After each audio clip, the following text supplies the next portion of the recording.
నమస్తే ఫ్రెండ్స్.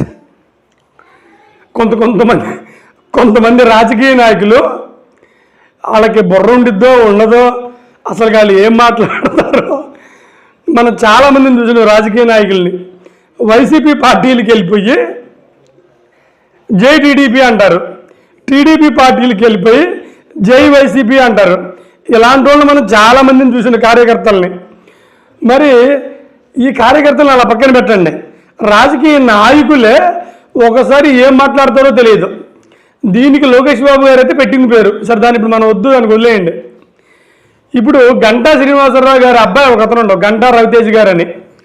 మనకి రేపు ఎన్టీఆర్ గారి పుట్టినరోజు సందర్భంగా మనకి మినీ మహానాడులు జిల్లాల వ్యాప్తంగా జరుగుతుంటే మన విశాఖపట్నంలో మినీ మహానాడు జరుగుతుంటే అందులో గంటా శ్రీనివాస్ గారి అబ్బాయి గంటా రవితేజ గారు అతను మాట్లాడుతూ ఎన్టీఆర్ గారి గురించి కూడా మాట్లాడితే ఆయన మహానుభావుడు అని చెప్పి ఎన్టీఆర్ జోహార్లు అండ్ సరే అక్కడ బాగానే ఉంది. మళ్ళీ నారా చంద్రబాబు నాయుడు గారు సీఎం గారు జోహార్లు అండ్ మళ్ళీ లోకేష్ అన్నయ్య జోహార్లు అండ్. ఇంతకీ జోహార్లు అనే పదం ఎవరికి వాడతారు? చనిపోయిన వ్యక్తులకు వాడతారు. ఈ చనిపోయిన వ్యక్తులకు వాడే పదాలు అనమాట ఈ జోహార్లని.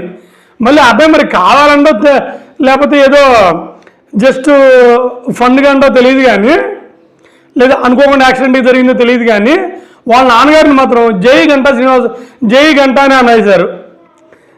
ఇది ఇప్పుడు సోషల్ మీడియాలో పిచ్చ వైరల్ అవుతుంది. వీళ్ళు అసలుకి ఈ రాజకీయాలు వారసత్వం అంటేనే ఇలా ఉంటాయి, ఏం చేస్తారో తెలియదు వాళ్ళకి కూడా సరిగా. జోహార్లకి, జయంతికి, జైకి, లేకపోతే ఇలా కొన్ని నోటికి తేడాలు తెలియదు వాళ్ళకి. సరే ఏమైనప్పటికీ అది మంచి సోషల్ మీడియాలో హల్చల్ చేస్తుంది. కావాలంటే ఆ వీడియో కూడా మీరు చూడండి. ఏదైనా వారసత్వ రాజకీయాలు ఇంత ఫన్గానే ఉంటాయి. మరి జై ఎన్టీఆర్, జై సీనియర్ ఎన్టీఆర్.